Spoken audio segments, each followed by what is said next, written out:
The following content has been provided by RWTH Aachen University.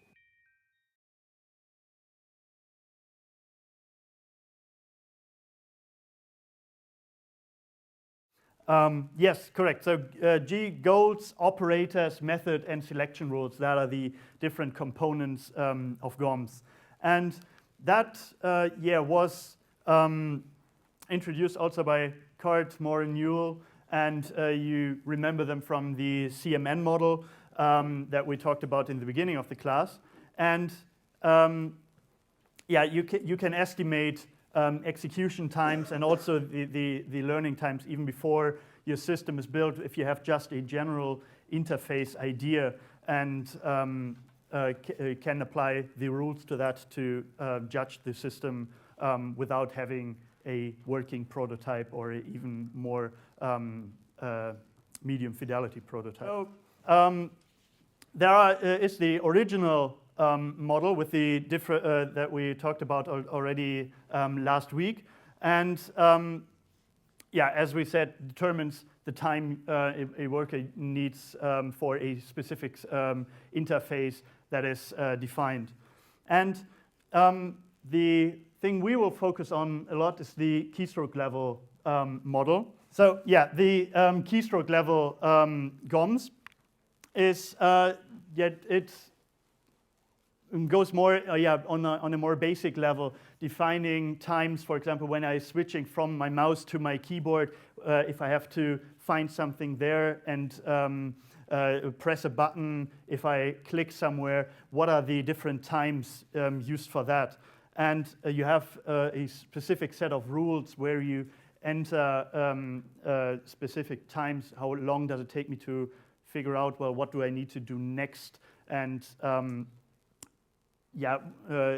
rule, if I press multiple keystrokes, if they belong together, I don't have to think about it anymore. But if I write something and then have to confirm, there is a memory step in between. So these rules we'll talk about also today. How do I figure out what I have to do in the system? What do I do to come to the final time that is approximately needed to perform here. Then there's also critical path GOMS that is more specific. It tries to get a more detailed amount of time or estimate of time for a specific task.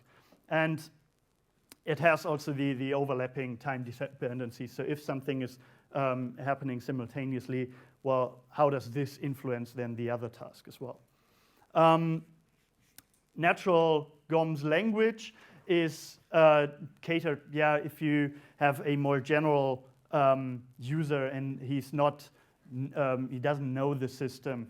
That is, of course, then different from an expert user, and this user this method takes this more into consideration here. And also allows to estimate for the learning times that happen. Okay, and now I will hand over here. All right.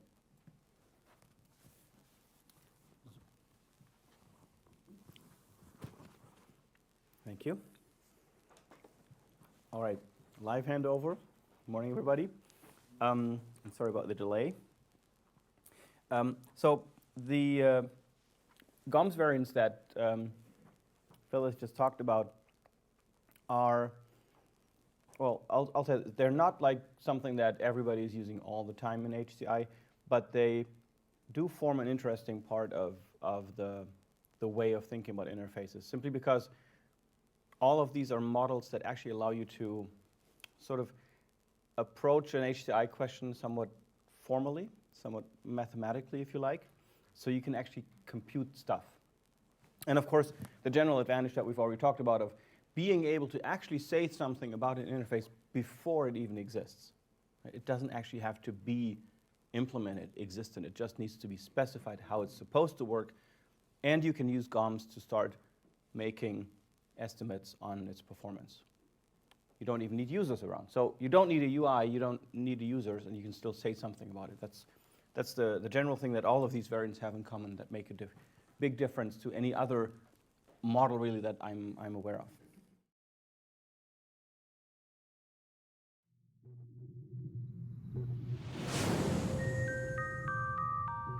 This content was provided by RWTH Aachen University.